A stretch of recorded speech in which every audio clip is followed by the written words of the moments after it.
That's my कानूनी page.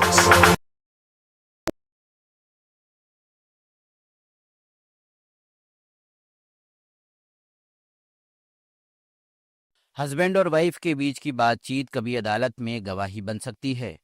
क्या विवाह जैसा सामाजिक बंधन और उसके निजी पल अब कानूनी कार्रवाई से अछूते नहीं रहे? क्या तकनीक के जमाने में गोपनीयता की कोई हद बाकी रही है? आज हम बात करेंगे एक ऐसे महत्वपूर्ण फैसले की जिसने भारतीय विवाह और न्याय व्यवस्था की सोच को झकझोर दिया है। लेट्स माई कानूनी पेज पर मैं अब्दुल हनीफ। 17 जुलाई 2025 को सुप्रीम कोर्ट का एक बहुत ही इम्पोर्टेंट जजमेंट सामने आया, जिसमें सुप्रीम कोर्ट ने कहा कि पति पत्नी के बीच गुप्त रिकॉर्ड की गई बातचीत मैट्रिमोनियल डिस्प्यूट में अदालत में साक्ष्य बन सकती है। ये फैसला केवल एक मैरिड कपल के डिस्प्यूट तक सीमित नहीं है, बल्कि पूरी इंडियन सोसाइटी के मैरिटल राइट्स, प्राइवेसी और बैलेंस ऑफ जस्टिस को रीडिफाइन करता है। आइए जानते हैं इस मामले का बैकग्राउंड। ये मामला शुरू हुआ जब पंजाब और हरियाणा हाई कोर्ट से, जहां एक पति पत्नी ने तलाक के मुकदमे में अपनी पत्नी की कुछ गुप्त रूप से रिकॉर्ड की गई फोन की बातचीत को साक्ष्य के रूप में पेश करने के लिए एक पिटीशन फाइल की। पंजाब और हरियाणा हाई कोर्ट ने इसे स्वीकार करने से ये कहते हुए मना कर दिया कि पत्नी की गुप्त रूप से रिकॉर्ड की गई फोन की बातचीत उसके राइट टू प्राइवेसी का क्लियर वायलेशन है और इसे फैमिली कोर्ट में एविडेंस के रूप में स्वीकार नहीं किया जा सकता। हाई कोर्ट के इस आदेश के खिलाफ हस्बैंड ने सुप्रीम कोर्ट का दरवाजा खटखटाया और मामला पहुंचा जस्टिस बीवी नागरत्ना और जस्टिस सतीश चंद्र शर्मा की बेंच के सामने। अपने फैसले में सुप्रीम कोर्ट ने साफ कहा कि यदि कोई मैट्रिमोनियल डिस्प्यूट अदालत तक पहुंच चुका है तो इलेक्ट्रॉनिक एविडेंस, चाहे वो गुप्त रूप से की गई रिकॉर्डिंग ही क्यों न हो, एडमिसिबल हो सकती है। आइए जानते हैं क्यों यह फैसला इतना महत्वपूर्ण है। भारतीय कानून में इंडियन एविडेंस एक्ट की धारा 122 प्रावधान करती है कि कोई भी व्यक्ति अपने पति या पत्नी द्वारा विवाह के दौरान की गई निजी बातचीत को बिना उसकी सहमति के अदालत में नहीं कह सकता। लेकिन इंडियन एविडेंस एक्ट की धारा 122 के साथ कई अपवाद भी जुड़े हुए हैं, और सबसे बड़ा अपवाद यह है कि यह कानून ऐसे मामलों पर लागू नहीं होता जहां हस्बैंड और वाइफ के बीच किसी बात को लेकर आपसी कानूनी विवाद हो, या पति या पत्नी की ओर से एक दूसरे के खिलाफ अपराध के लिए मुकदमा चलाया जा रहा हो। क्या यह फैसला स्पाउसल प्रिविलेज की धारणा के खिलाफ है? पहले यह समझने की कोशिश करते हैं कि स्पाउसल प्रिविलेज है क्या।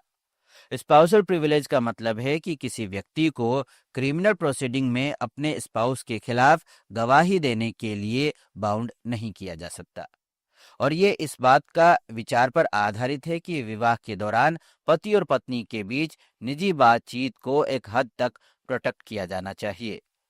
सुप्रीम कोर्ट ने स्पाउसल प्रिविलेज को इस संदर्भ में परिभाषित करते हुए कहा कि धारा 122 के पहले भाग के तहत स्पाउसल प्रिविलेज एब्सोल्यूट नहीं हो सकता और इसे प्रोविजन में दिए गए एक्सेप्शन के साथ पढ़ा जाना चाहिए। जस्टिस बीवी नागरत्ना और जस्टिस सतीश चंद्र शर्मा की पीठ ने कहा कि सेक्शन 122 इंडियन एविडेंस एक्ट के तहत एक्सेप्शन को राइट टू फेयर ट्रायल के साथ डिफाइन किया जाना चाहिए, जो कॉन्स्टिट्यूशन ऑफ इंडिया के आर्टिकल 21 का एक पार्ट है। अब सवाल उठता है कि क्या पति या पत्नी द्वारा गुप्त रूप से एक दूसरे की बातचीत रिकॉर्ड करना गोपनीयता या निजता का उल्लंघन है? सुप्रीम कोर्ट की पीठ ने इस मामले पर राइट टू प्राइवेसी के रेफरेंस में कहा कि हमें यह नहीं लगता कि इस मामले में निजता का कोई उल्लंघन हुआ हो। वास्तव में एविडेंस एक्ट की धारा 122 ऐसे किसी अधिकार को मान्यता नहीं देती है। दूसरी ओर ये पति पत्नी के बीच राइट टू प्राइवेसी के लिए एक एक्सेप्शन बनाती है। ये संविधान के आर्टिकल 21 के तहत निजता के अधिकार को प्रभावित नहीं करता। इसका मतलब है कि right to privacy absolute right नहीं है, इसके साथ कुछ प्रतिबंध जुड़े हुए हैं। कोर्ट ने इस मामले में आगे कहा कि ये निष्पक्ष सुनवाई के अधिकार, रेलिवेंट एविडेंस के पेश करने और स्पाउस के खिलाफ अपना मामला साबित करने के अधिकार को मान्यता देता है, ताकि मांगी गई राहत प्राप्त की जा सके। ये फैसला पूरी न्याय प्रणाली में एक नई मिसाल है। यह फैसला प्राइवेसी और जस्टिस दोनों के बीच संतुलन को सिखाता है।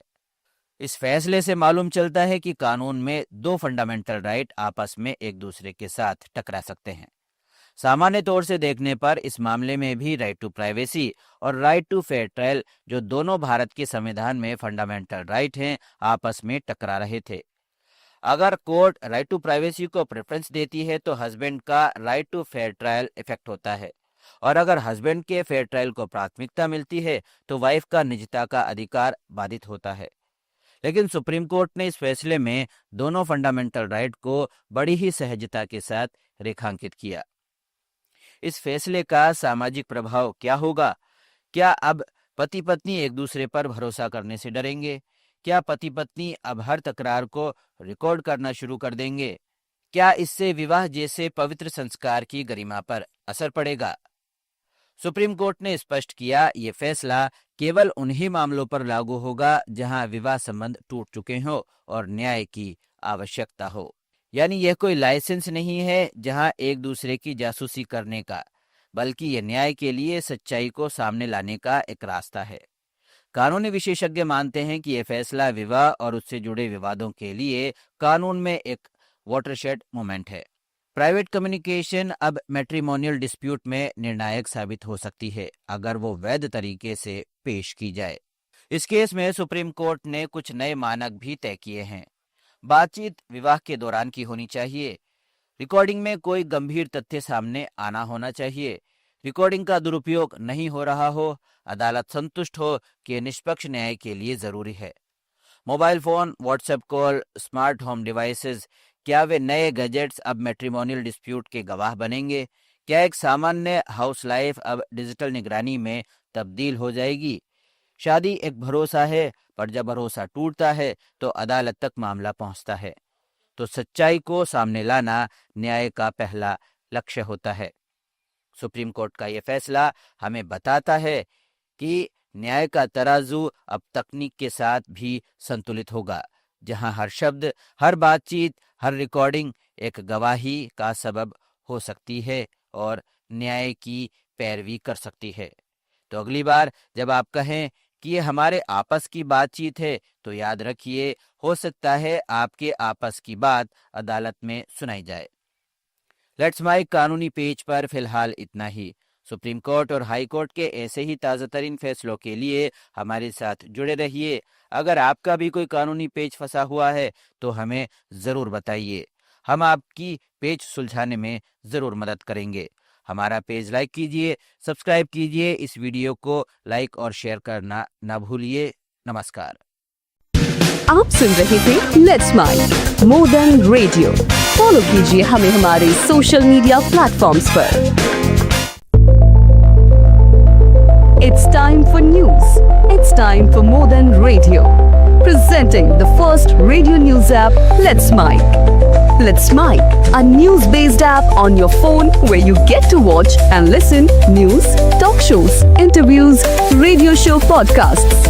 On Let's Mic, you get all relevant information of TV, print, radio, podcast, and digital. Let's Mic talks about every segment of life.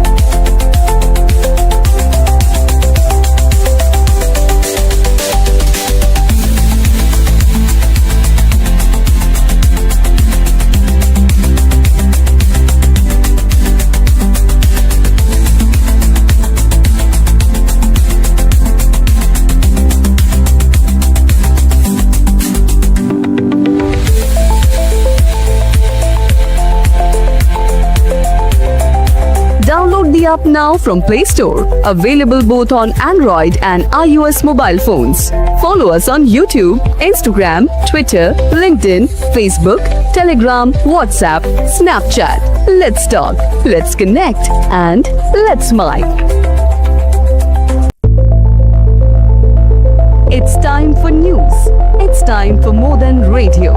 Presenting the first radio news app, Let's Mic. Let's Mic, a news-based app on your phone where you get to watch and listen news, talk shows, interviews, news, radio show podcasts. On Let's Mic, you get all relevant information of TV, print, radio, podcast, and digital. Let's Mic talks about every segment of life.